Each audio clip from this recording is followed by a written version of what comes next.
So now that we have created the notebook, I did add a student just so you could see this is a student had prior years before, and her name's right here. It comes up. So if you look here, the first thing I'm going to show you is just how to send things to your students. First off, I did these plays and they needed to have these readings. And I don't want to go into 50 some kids and upload these readings in each one. So what you can do is you can just shift and hold, or you can just click on one of them and you can actually, I'll just go to class notebook and you can distribute the page. So you can just say distribute page. Now this is new on the online. I haven't seen this version. Before you couldn't do that. You can also open this up on your desktop, which I will say is a little bit easier, but you can distribute into which language arts folder or which folder you want to put it in for your students. So I want it to all be in language arts. So click on that and then click on distribute and it will go to every single one of your students' folders without having you to do it individually. The other option is for your students, if for some reason they don't get it, tell them to go to Content Library, click on Language Arts, go to the document you want them to have, they right click, hold on a second, they right click, and they can move copy this page. So they click on it, they can go to their own. I'm going to go to Olivia's, and she can go to her language arts and then copy it there also. So that is another option for her to do. That's another option of something you can do too. So that's just a way of copying and distributing.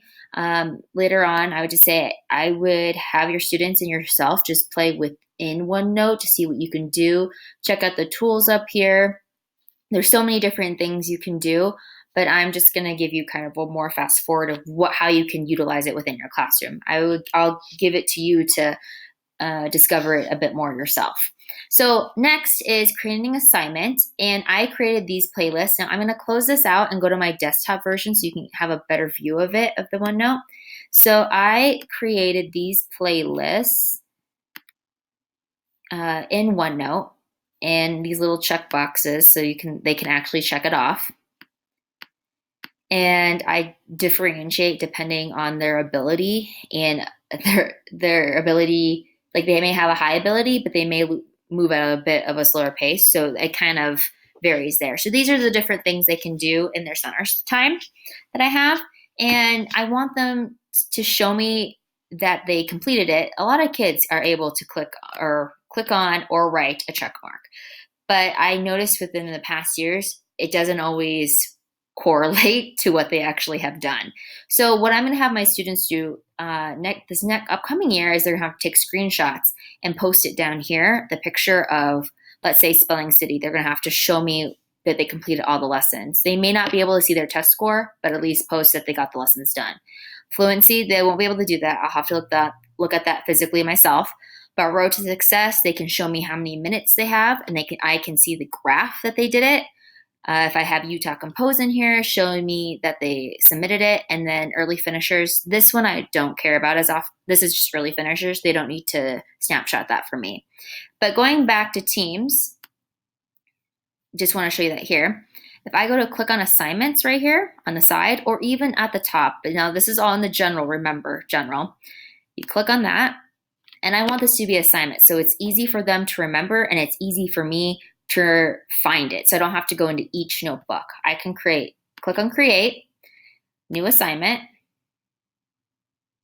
and I'm gonna click on this class because it's the class I'm using. Click on next. And then you can click on all students or some students. Now I'm just gonna click on all students because I only have 2 students in there, and I'm gonna call it playlist week 34. Okay, and then I will give an explanation of what they all need to do.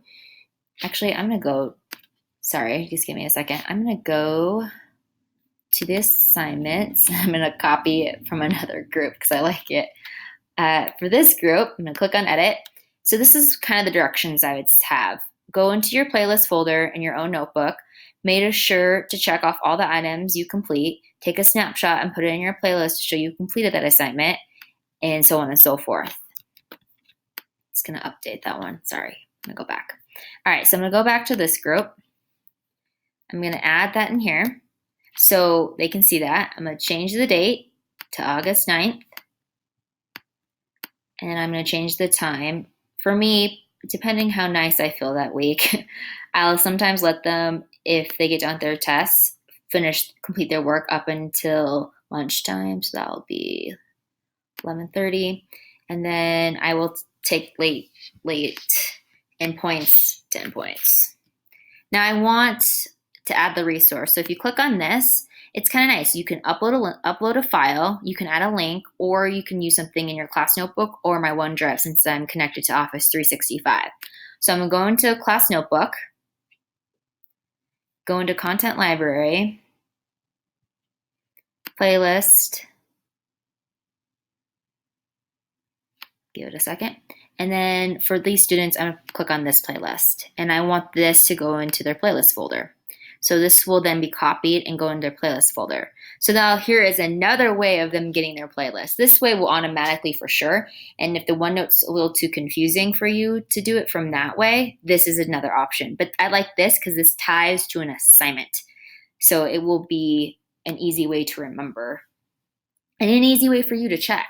So if I go back to this, you can check to see if they completed it or not. So if I go here, and click on this group, just as a different one, you see that it needs to be due. You click on review, and then you can check out all your students and see which students have turned theirs in and which have not. And you can go back and you can like, oh, they didn't get it done, and you can click on it. So I can click on this student and be like, all right. And you can return it to that student, give feedback, which is that quick feedback, and here it will show her playlist and it will show what she's gotten done, what she had, and then I can see all of her pictures. She didn't do any pictures because I didn't have her technically do it. But this is really nice. I mean, I don't have to click into 50 notebooks. I can give that quick feedback. So right now, I really do like this option of assignments. So that's why I would do the assignments through the teams instead of within here. I mean, I would only just distribute if it's like a reading, not homework, because then it's not tied to an assignment. So assignments through teams.